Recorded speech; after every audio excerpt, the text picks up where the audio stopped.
Eu acreditava que falar sobre o deserto deveria ser só depois que eu saísse dele.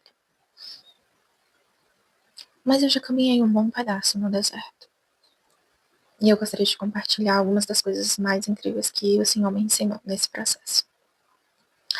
Eu sempre fui uma pessoa que guardava as coisas de todo mundo. Eu era que guardava os segredos das amizades.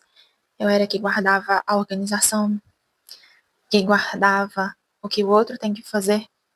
Então, eu era o tipo de pessoa que a minha família falava, se preocupava em dizer, me lembra de fazer tal coisa. Porque eu tinha uma memória de guardar muita coisa. Inclusive o que faziam para mim, as palavras ditas, as dores. E isso foi muito pesado. Um dia o Senhor me perguntou se eu aceitava servi-lo. E eu disse sim. Não tinha outra resposta. Ele passou uns 10 dias me ensinando sobre o que é o livre-arbítrio. Eu podia dizer que o plano dele era perfeito e aceitar servi-lo na sua excelência. Ou eu podia dizer para Deus que criou tudo. Não, você não sabe o que está fazendo. O meu plano é melhor. Eu não tenho essa coragem, essa ousadia, essa imprudência. Então eu disse para aquela doce voz que me perguntava. Sim. E comecei a fazer o que ele mandava. Era loucura para as outras pessoas. Muita loucura. Porque ninguém vivia aquilo. Parece que o que eu vejo pessoas vivendo hoje, eu estava vivendo há mais de 10 anos atrás. Tudo muito intenso. Passava horas lendo a Bíblia, orando, buscando. Até que o Senhor me disse que, para o que Ele queria fazer, eu precisava curar minha alma. Porque senão o inimigo ia continuar mandando setas das quais alcançariam as feridas abertas. Achei muito estranho, eu achava que estava tudo bem. Eu estava servindo, estava fazendo tudo que deveria. E ele falou que eu tinha que parar. E ficou uns 6 meses falando que eu tinha que parar de ser líder de jovens, que eu tinha que parar de evangelizar, que eu tinha que parar de orar pelas pessoas, que eu tinha que parar de pregar, porque eu precisava passar por um processo, que eu tinha que ir para o secreto, que eu tinha que parar e ir para o quarto. Mas eu falava, eu já estou no quarto. E o que eu prego, o que eu vivo, o que eu exponho é fruto desse quarto. E eu não entendi. E aí o Senhor me constrangeu mais uma vez. Que eu tinha que parar e ir para o quarto, mas para olhar para minha alma, para as minhas dores.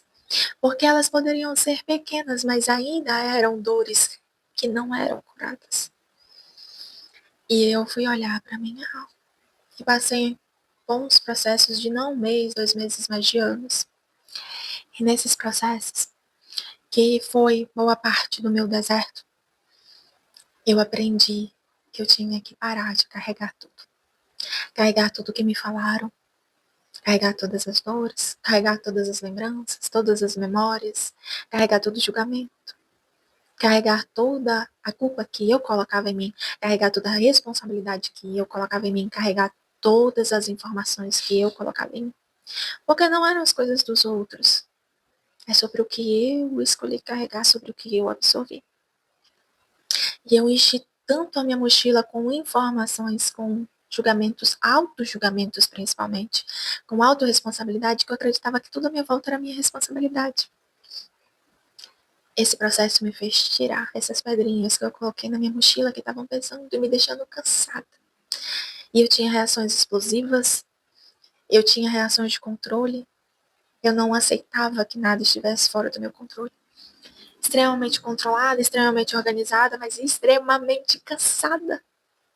E extremamente cansada. Meu Deus, como eu estava cansada. Eu não conseguia dormir. Eu desmaiava de cansaço. Dormindo pouquíssimas horas por dia para dar conta de uma rotina agitada. Eu não ouvia mais o silêncio. Não apreciava as ondas do mar, morando perto de uma das praias mais bonitas do Brasil, Fortaleza. Eu não apreciava mais o céu, tendo um dos maiores pôr do sóis que eu já vi, um dos mais lindos. Eu não aproveitava hoje, o dia, o presente. só estava muito cansada.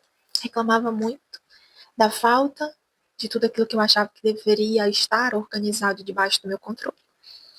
E não agradecia, porque pelo que eu deveria agradecer, pelo presente do dia, pelas graças que o Senhor nos dava, pela abundância da vida que o Senhor proporcionava.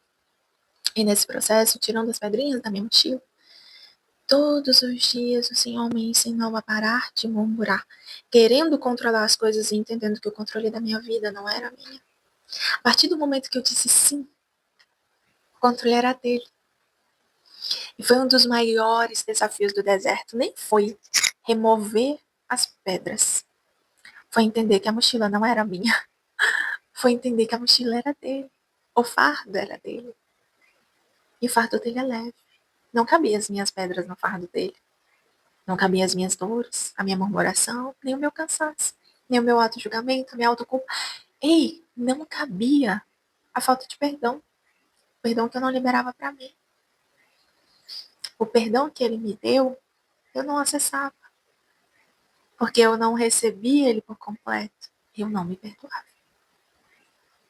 Não me perdoava por tudo que eu não podia controlar nos outros. Nem era em mim. Nem eram as minhas escolhas. Era um excesso de responsabilidade que não era minha. Mas aí ele tirou o fardo, ele tirou a mochila, ele tirou os pesos. E ele me fez entender que o deserto te torna leve. Pelo simples motivo de que não dá para caminhar no deserto por muito tempo com muito peso. Senão você não consegue caminhar. Porque é cansativo. Cansa. E esse cansaço faz a gente reavaliar o que está carregando. E nessa reavaliação a gente entende e deixa os pesos para trás. E os pesos vão ficando pelo caminho. E no final do deserto, o fardo é suave. E o jugo é leve.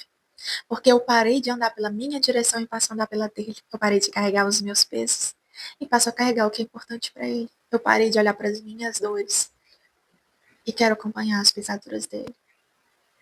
E o deserto nos faz caminhar com Jesus, para que nós possamos sair dele, porque não há direcionamento natural no deserto. Não consigo direcionar-me sozinha, eu aprendi no deserto a depender dele. Glória a Deus por isso.